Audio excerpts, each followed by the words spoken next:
Baik, Assalamualaikum warahmatullahi wabarakatuh. Selamat datang di minggu ini, yaitu di pertemuan 7 kita akan membahas mengenai materi genetika dalam mata kuliah biopsikologi. Yang pertama adalah saya akan menjelaskan terlebih dahulu bagaimana itu kaitan antara mata kuliah biopsikologi dan ilmu genetika. Seperti yang sama-sama kita ketahui bahwa dalam biopsikologi kita mempelajari ilmu yang berkaitan dengan saraf dan juga biologi serta dampaknya terhadap psikologi manusia. Sedangkan dalam genetika, ilmu itu mempelajari bagaimana seseorang menurunkan sifat kepada keturunan setelahnya. Nah, sebelum kita melihat lebih dalam apa kaitan antara genetika dengan perilaku, kita mesti tahu dulu bahwa dari genetika manusia itu sendiri ada dua hal yang perlu kita tahu.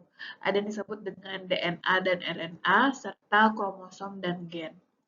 Di mana DNA ini sendiri adalah asam deoksiribonukleat atau disebut juga molekul penting yang menyimpan informasi genetik dalam semua organisme, tidak hanya manusia, tetapi juga makhluk hidup dan juga berbagai jenis virus lainnya. Dan DNA di sini mereka berfungsi untuk menyimpan informasi genetik dan mereka mengatur fungsi biologis dalam organisme. Sekali lagi ya, tidak hanya di manusia, tapi juga binatang, tumbuhan, dan lain-lain. Di mana molekul ini terdiri dari dua untayan panjang yang membentuk struktur disebut dengan helix ganda. Bisa dilihat pada gambar yang sudah ditampilkan di slide. Nah, di dalam struktur itu dikenal sebagai polinukleotida karena mereka terdiri dari satuan-satuan molekul yang disebut dengan nukleotida. Nah, nukleotida ini sendiri dia mengandung gugus fosfat dan basa nitrogen, yaitu diantaranya ada adenin, timin, guanin, dan juga sitosin. Dan di dalam struktur DNA ini memastikan bahwa pewarisan sifat terjadi antara satu generasi kepada generasi berikutnya. Nah, kenapa DNA ini ada di dalam tubuh manusia? Tentu saja dia memiliki banyak fungsi yang berkaitan dengan pewarisan genetik tadi.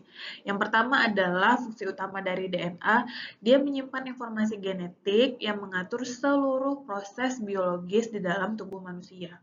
Dan DNA ini sendiri kemudian dia juga bertanggung jawab untuk membuat protein yang dibutuhkan oleh organisme yang ada.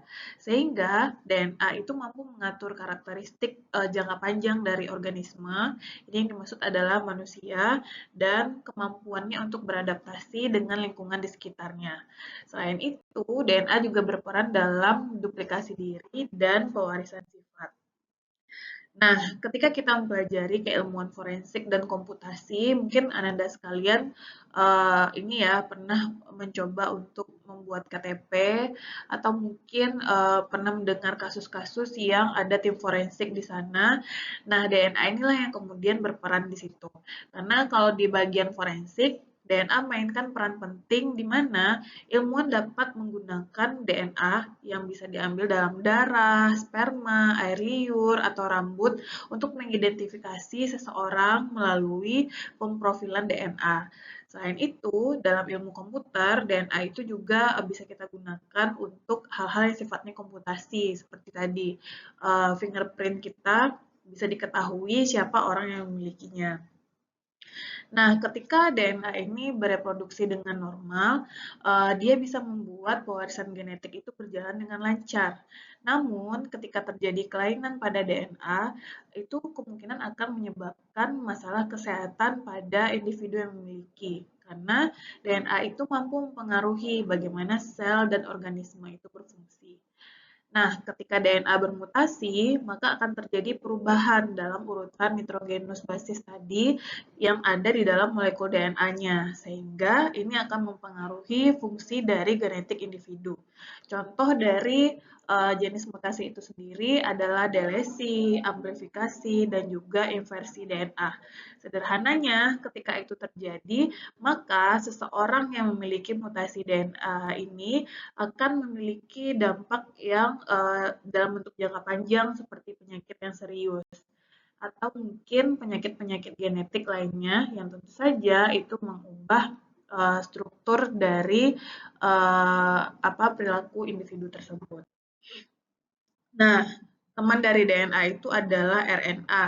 RNA ini disebut juga dengan asam ribonukleat, merupakan molekul penting dalam sel yang dia berperan dalam proses biologis, termasuk di dalamnya sintetis protein dan juga regulasi genetik. Nah, RNA ini sendiri dia berperan penting dalam penyimpanan informasi genetik yang berada di dalam sel manusia. Namun, beda RNA dengan DNA bisa kita lihat dalam gambar ya. RNA ini bentuknya adalah rantai tunggal yang terdiri dari nukleotida.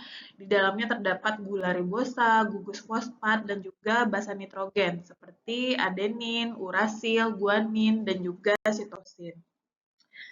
Fungsi dari RNA ini sendiri ini sedikit berbeda dengan DNA ya. Yang pertama adalah sintesis protein, di mana RNA berfungsi sebagai perantara dalam proses sintesis protein di tubuh kita, di mana RNA ini akan menerjemahkan informasi genetik dari RNA ke ribosom, yaitu tempat protein itu disintesis. Yang kedua, RNA ini berfungsi dalam regulasi genetik, di mana RNA terlibat dalam regulasi ekspresi genetik melalui mekanisme seperti RNA interference atau sirna dan mirna.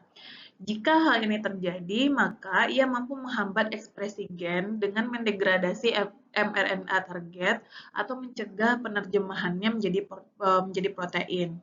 Dan yang ketiga, fungsi dari RNA ini adalah menyimpan informasi genetik, di mana RNA juga berperan dalam menyimpan dan mentransmisikan informasi genetik, terutama dalam virus RNA. Nah, ada beberapa jenis dari RNA, ada messenger RNA atau mRNA. Tugasnya adalah membawa informasi genetik dari DNA ke ribosom untuk sintesis protein.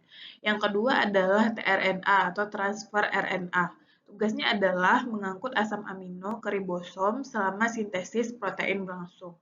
Yang ketiga, ribosom RNA atau rRNA. Tugasnya adalah membentuk struktur inti ribosom dan memfasilitasi proses translasi. Yang selanjutnya adalah RNA interference atau sirna dan mirna yang tadi disebutkan. Mereka terlibat dalam regulasi ekspresi genetik. Dan yang terakhir ada SNORNA atau RNA nukleolar. Fungsinya adalah memproses rRNA dalam nukleus 21. Nah, jadi apa sebenarnya peran RNA ini dalam kehidupan?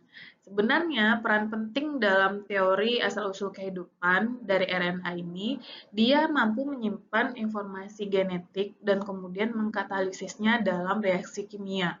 Dan inilah yang kemudian dari teori terdahulu menyatakan ini asal mula terbentuknya kehidupan di bumi. Namun, RNA ini sebagai molekul esensial yang terlibat dalam berbagai fungsi biologis manusia, berfungsi pada manusia sebagai fungsi seluler dari perwarisan genetik. Nah, kenapa dia disebut dengan fungsi seluler? Karena ini terkait dengan kromosom dan juga gen, di mana RNA ini berkomunikasi langsung dengan kromosom dan gen yang ada di dalam tubuh kita. Keduanya berperan dalam pewarisan sifat pada manusia. Kromosom sendiri adalah bagian yang berbentuk benang atau batang yang terdapat dalam inti sel organisme atau disebut dengan eukariotik. Di mana DNA di mana kromosom ini terbuat dari DNA dan juga protein, dan kromosom berfungsi sebagai penyimpanan informasi genetik untuk pengembangan, pertumbuhan, dan fungsi organisme dari individu. Oleh karena itu, kromosom ini bentuknya kompleks dan terdiri dari beberapa komponen di dalamnya, seperti DNA, protein histon, sentrometer, dan juga lengan kromatid. Setiap organisme, apalagi manusia, itu memiliki jumlah kromosom yang spesifik dalam setiap selnya. Dan ini penting untuk pewarisan genetik dan juga regulasi ekspresi genetik. Seperti dilihat pada gambar ya, bagian-bagian kromosom itu ada 4, ada kromatid, sentromer, lengan pendek, dan juga lengan panjang. Kromosom ini sendiri itu dibagi menjadi dua jenis. Ada yang disebut dengan autosom dan juga ada yang disebut dengan kromosom seks atau gonosom. Autosom ini adalah kromosom tubuh yang dia tidak menentukan jenis kelamin pada manusia. Sedangkan gonosom atau kromosom seks menentukan jenis kelamin individu. Pada manusia sendiri terdapat 22 pasang autosom dan satu pasang kromosom seks. Sehingga pada satu orang manusia terdapat total 46 kromosom dalam setiap sel. Ini jumlah yang ada pada manusia yang normal. Artinya manusia memang terlahir jelas jenis kelaminnya perempuan ataupun laki-laki. Nah, di dalam kromosom ini banyak sekali fungsi utama dalam pewarisan genetik dan juga regulasi ekspresi genetik tadi, di mana mereka mengalirkan atau membawa DNA, yang DNA ini sendiri mengandung informasi genetik dan memastikan bahwa informasi genetik ini pasti diturunkan dari orang tua kepada anaknya. Dan selain itu, kromosom juga berperan dalam proses pembelahan sel, sintesis protein, dan juga regulasi transkripsi. Di mana dalam kehidupan sehari-hari, hal ini membantu tubuh kita berfungsi sebagaimana mestinya. Nah, pada manusia yang normal, jumlah kromosomnya seperti yang saya sebutkan tadi ada 46. Tetapi dalam 1 dibanding 100 kelahiran, pastinya terjadi beberapa kelainan pada kromosom. Karena kelainan ini bentuknya adalah kelainan numerik dan juga struktural, artinya bisa jadi kromosom yang ada pada satu individu jumlahnya kurang dari 46 maupun berlebih dari 46. Karena jika hal itu terjadi, maka individu itu bisa mengalami berbagai kondisi kelainan genetik. Salah satunya adalah Down syndrome. Sama-sama tahu ya bagaimana Down syndrome itu sendiri. Nah, kromosom ini dia sejalan yang disebut dengan gen. Gen adalah unit terkecil dari materi genetik yang mengendalikan sifat hereditas dari organisme. Ini bisa berlaku untuk manusia, hewan, dan juga tumbuh-tumbuhan. Di mana kita sama-sama pelajari gen ini terdiri atas DNA yang terajut atau terpintal dari protein-protein histon, kemudian mereka tersusun dalam satu deret secara linear dan beraturan di dalam lokus-lokus yang ada pada kromosom. Nah, ini mesti diketahui bahwa dalam satu struktur kromosom terdapat DNA dan juga gen di dalamnya. Gen ini berfungsi sebagai substansi pembawa materi genetik yang diwariskan dari induk kepada keturunannya atau dari orang tua kepada anaknya. Dan materi genetik ini di dalamnya terdapat DNA dan juga RNA. Gen berfungsi sebagai unit pewarisan sifat bagi organisme hidup dan tersimpan dalam kedudukan tertentu pada kromosom. Nah, inilah yang kemudian kita kenal di dalam psikologi bahwa sifat, perilaku, dan juga kebiasaan itu diturunkan oleh orang tua kepada anaknya melalui pewarisan gen ini. Dan fungsi dari gen ini tentu aja ada sifat, ada karakteristik makhluk hidup, di mana setiap dari gen memiliki instruksi yang memberitahukan setiap sel untuk membentuk suatu protein tertentu. Nah, maksudnya di sini setiap gen itu mempengaruhi ratusan faktor internal maupun eksternal dari individu. Contohnya ketika faktor internal itu adalah ciri khas dari fisik kita, seperti warna iris mata kita, warna rambut, tipe rambut, dan juga kulit. Sedangkan eksternal yang berkaitan dengan karakteristik-karakteristik lainnya. Lalu apa kaitannya antara kromosom dan gen? Sudah jelas ya kalau gen itu terkandung di dalam kromosom dan setiap kromosom itu memiliki ratusan hingga ribuan gen yang tersusun dalam lokus-lokus tertentu.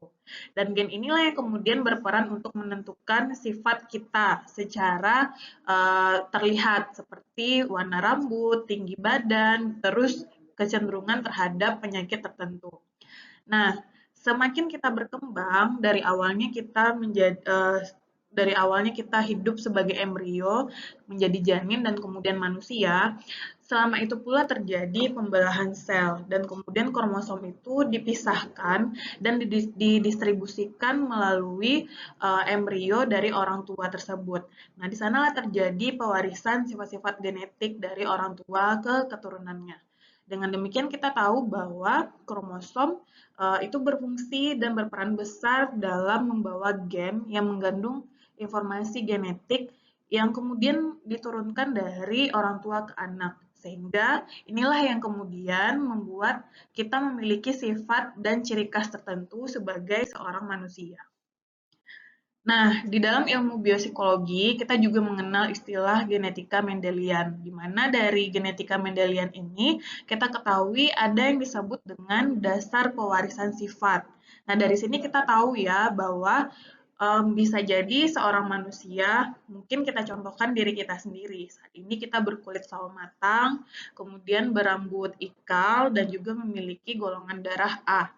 Sedangkan kedua orang tua tidak memiliki ciri khas yang sama. Mungkin saja kamu memiliki pewarisan gen bukan dari orang tua langsung, tetapi dari generasi-generasi sebelumnya. Karena dari sistem yang sudah kita jelaskan sebelumnya, setiap individu itu memiliki semua bakat secara internal dan eksternal tergantung dari bagaimana gen itu memberikan informasi selama tumbuh kembang dari individu tersebut. Dan yang kedua, kromosom seks itu mempengaruhi ciri-ciri sifat yang terkait dengan jenis kelamin. Nah, inilah yang kemudian menandakan setiap bayi yang lahir itu antara lain berjenis kelamin perempuan maupun laki-laki. Dari tadi kita sudah mention apa itu yang disebut dengan ekspresi gen dan kode genetik. Nah, di sini saya jelaskan bahwa kode genetik ini adalah sistem yang menerjemahkan informasi genetik menjadi protein. Nah, ketika ini terjadi, maka semua bakat yang diwariskan oleh pendahulu ke dalam diri kita itu akan berkembang sesuai dengan protein yang paling banyak untuk dihasilkan. Misalnya, kalau di antara kedua orang tua saya, dia memiliki rambut yang lurus, tapi pada diri mereka sendiri sebenarnya mereka memiliki bakat ikal, maka bisa jadi di dalam diri saya bakat ikal itu akan menjadi lebih dominan jika dibandingkan dengan orang tua saya. Lalu kemudian ada yang disebut dengan ekspresi gen, di mana ekspresi gen ini merupakan proses informasi genetik yang digunakan untuk mensistesis produk genetik itu sendiri. Nah, ini semakin memperjelas bahwa ketika kita mendapatkan sifat secara sifat ini bentuknya adalah perilaku dan juga karakter, itu diturunkan dari orang tua kita yang juga mendapatkan warisan gen dari keturunan sebelumnya. Sehingga dari proses sintesis kita akan mendapatkan uh, sifat yang dominan berdasarkan dari regulasi tersebut. Nah, kemudian apa kaitannya antara genetika dan juga perilaku? Di dalam bidang biopsikologi, kita menyelidiki bahwa genetika itu jelas mempengaruhi karakter dari individu, khususnya perilaku dalam suatu lingkungan, di mana beberapa studi menunjukkan bahwa genetika secara signifikan mengambil peran dalam membentuk karakter individu. Misalnya, seseorang yang dominan memakai tangan kanan. Nah, itu merupakan kemampuan atau dominansi dari genetika tadi. Selain itu, gen tertentu juga berperan dalam kemampuan mengecap rasa pahit. Kita bisa kenal bahwa ada beberapa orang yang toleransi rasanya itu rendah dibandingkan dengan orang lain di sekitarnya. Nah, itu juga termasuk pengaruh dari gen. Lalu apakah gen ini yang mempengaruhi seluruh perilaku individu? Jawabannya adalah tidak. Bahwa ternyata interaksi gen dan lingkungan itu juga memegang peranan penting dalam pengembangan sifat manusia, di mana perilaku individu itu tidak hanya dipengaruhi oleh genetika, tetapi juga oleh lingkungan. Interaksi antara keduanya itu bisa saja mempengaruhi penyakit mental dan juga gaya hidup dari individu. Beberapa penelitian itu menunjukkan bahwa perilaku seseorang itu bisa saja dipengaruhi oleh faktor lingkungan dan juga hereditas. Misalnya, perilaku agresif. Mungkin seseorang ini tidak mendapatkan warisan perilaku agresif dari genetiknya. Tetapi ketika dia berada di lingkungan yang menunjukkan agresivitas yang tinggi, walaupun itu tidak ditunjukkan di keluarga dan teman sebaya, maka otomatis dia akan memiliki bakat agresivitas tersebut. Nah, berdasarkan hal ini, banyak sekali studi-studi genetika yang sudah dilakukan dan tentu saja sudah berkembang semakin pesat, terutama penggunaan DNA dalam penelitian. Contohnya adalah penelitian pada anak kembar. Sampai saat ini masih diketahui bahwa walaupun mereka memiliki kembar yang identik, secara kromosom mereka sangat identik, belum tentu secara sifat dan perilaku mereka memiliki atau identitas yang sama. Karena artinya pada penelitian kembar, genetika molekular yang ada itu ternyata mempengaruhi kode genetik yang mengakibatkan perbedaan dalam perilaku dan juga kesehatan. Sehingga studi ini membantu memahami bahwa penyebab dari perbedaan individu dalam perilaku dan kesehatan merupakan interaksi antara genetik dan juga lingkungan. Nah, dari materi ini kita bisa simpulkan bahwa pada evolusi manusia, peran genetika dalam evolusi itu sangat berkaitan dengan perkembangan dari otak manusia itu sendiri. Dan pada teori evolusi, kita mengetahui bahwa bagaimana spesies itu berkembang dari waktu ke waktu. Kalau ini menjawab dari teori Darwin, kenapa dahulu manusia itu diibaratkan sebagai sama dengan ini ya, sama dengan kera, ya karena pada saat itu kemungkinan perkembangan genetiknya tidak sama dengan pada saat ini. Dan kalau dalam perspektif biopsikologi, kita mengetahui bahwa genetika itu memberikan kerangka dasar untuk memahami perilaku manusia dalam konteks biologis. Oleh karena itu, kita bisa tahu bahwa ternyata banyak sekali kelainan-kelainan genetik yang tentu saja ketika ini ada, membuat perubahan dalam perilaku diri manusia itu sendiri. Baik, sekian saja materi pada kesempatan kali ini. Saya akhiri. Assalamualaikum warahmatullahi wabarakatuh.